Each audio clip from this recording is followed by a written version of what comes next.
Next episode में आप लोग देखेंगे कि हर बार की तरह कैस लैला को ही कसूरवार समझता है। वो उसे कहता है कि मैंने तुमसे रिक्वेस्ट की थी कि कम से कम आज इंटरव्यू के लिए मत जाना, मगर तुमने मेरी बात नहीं सुनी और फिर भी चली गई। तुम्हें तो मेरी इज्जत की कोई परवाह नहीं है, तुम्हें तो आंटी के ऑर्डर्स की फिक्र थी और वही तुम मानती हो। दोनों इस बात से बेखबर होते हैं कि लैला के वालिदैन बाहर खड़े सब कुछ सुन रहे होते हैं। कैस लैला को कहता है कि अगर तुम्हें मेरी फिक्र होती तो तुम कभी भी वहाँ पर इंटरव्यू देने के लिए मत जाती। लैला कैस से कहती है कि मुझे अपनी अम्मी की बात की फिक्र है, बिल्कुल उसी तरह जिस तरह तुम अपनी अम्मी की बात की फिक्र करते हो। और मेरा इंटरव्यू क्लियर हो गया है और मुझे नौकरी भी मिल गई है। मंडे से मेरी ज्वाइनिंग है। जिस पर कैस उस पर मजीद गुस्सा करते हुए कहता है कि तुमने बगैर मुझसे पूछे इतना बड़ा फैसला कैसे ले लिया। लैला को गुस्सा आने लगता है और वो कहती है कि हाँ, मैंने तुमसे नहीं पूछा क्योंकि मैंने ये सब कुछ जरूरी नहीं समझा।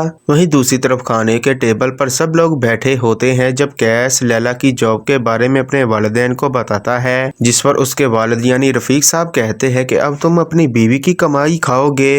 ये बात सुनकर कैस की माँ का मुंह बन जाता है और वो मुंह में कुछ बड़बड़ाने लगती है तो लैला उन्हें चुप करवा देती है। कैस अपने वालिद को कहता है कि हम दोनों अपना अपना कमाते हैं और कभी ऐसा वक्त आ भी गया तो बीवी की कमाई खाने में क्या हर्ज है। कैस के वालिद कहते हैं कि बीवी की कमाई खाने वाले शोहर बेगैरत होते हैं। वो ये कहते हुए लैला के वालिद की तरफ देखते हैं, जिस पर लैला के वालिद कहते हैं कि आप ये बात करते हुए मेरी तरफ क्यों देखते हैं। कैस के वालिद कहते हैं कि तुम खुद ही गलत समझ रहे हो क्योंकि चोर की दाढ़ी में तिनका होता है। कैस और लैला इन सब से तंग आ जाते हैं। आपकी इस बारे में क्या राय है? आपको ये ड्रामा जॉइंट फैमिली वाला कैसा लगता है? जमा तकसीम कमेंट सेक्शन में कमेंट करके जरूर बताइएगा। वीडियो पसंद आई हो तो वीडियो को लाइक, चैनल को सब्सक्राइब कर दे। शुक्रिया।